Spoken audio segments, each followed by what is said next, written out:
He appeared to admire me. It was from the Colonel that I learned the full depth of Mr. Darcy's betrayal. That gentleman, if he may be called as such, had recently been congratulating himself on having saved a friend, Mr. Bingley, from the inconveniences of a most imprudent marriage. I further learned that there were some very strong objections against the girl. Objections against Jane. Oh, loveliness and goodness that she is. Oh, no. These objections were that she had one uncle who was a country attorney and another was in business in London. Mr. Darcy was the cause. His pride, his caprice were the cause of all that she had suffered and continued to suffer. He had ruined, perhaps forever, the happiness of the most affectionate, generous heart in the world. The agitation and the tears which the subject had confounded brought on a headache. It grew so much worse toward evening that I claimed to be indisposed so I might avoid both Rosings and Mr. Darcy. Intending to exasperate myself as much as possible against the man, I began rereading all of Jane's letters. When the parsonage door opened, in walked Mr. Darcy in a highly agitated manner. Mr. Darcy. Miss Bennet, you are well? Yes, tolerably. In vain have I struggled, it will not do. My feelings will not be suppressed.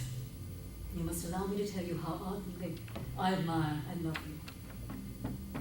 My astonishment was beyond expression. I doubted, coloured, and was saddened. I realize the difficulty of the match, the inferiority of your family, the degradation which must then blacken my own family's name. All this mean nothing in the face of my love for you. I hope I will now be rewarded for my candour. Miss Elizabeth Bennet, will you marry me?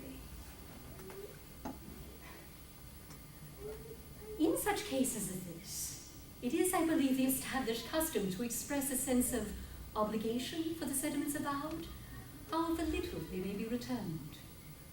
If I could feel gratitude, I would thank you, but I cannot. I have never desired your good opinion, and you have sadly bestowed it most unwillingly. I am sorry to have occasioned pain in anyone. It has, however, been unconsciously done, and I hope will be of short duration. This is the reply which I have now the honour of expecting. I might wish to be informed why, with so little endeavour at civility, I am thus rejected. And I might as well wish to be informed why, with so evident a design of offending and insulting me, you chose to tell me that you like me against your will, against your reason, and even against your character. Was there not some excuse for incivility if I was uncivil? But I have other provocations. You know I have. Do you imagine that any consideration would tempt me to accept the man who has been the means of ruining, perhaps forever, the happiness of a most beloved sister? I have every reason in the world to think ill of you. You have been the principal means of dividing them from each other. I have no wish to deny that I did everything in my power to separate my friend from your sister. Towards him I have been kinder than towards myself. It was not merely on this affair that my dislike was founded. Your character was revealed to me months ago by Mr. Weakland. You take an eager interest in that gentleman's concerns? Who could not, knowing what his misfortunes had been? His misfortunes. Oh, yes, his misfortunes are great indeed. You have reduced him to his current state of poverty. You have withheld the advantages you must have known to be destined for him. You have done all this, yet you treat the mention of his misfortunes with contempt. This is your opinion of me. This is the esteem in which you hold me. My faults, according to these calculations, are heavy indeed. But perhaps these offences might have been overlooked had not your pride been hurt by my confession of the scruples that long kept me from forming any serious design. Do you expect me to rejoice, Miss Bennet, in a family whose condition in life is so decidedly beneath my own? You are mistaken, Mr. Darcy, if you imagine that the mode of your declaration affected me in any other way than as it spared me the concern of refusing you, had you behaved in a more gentlemanlike manner.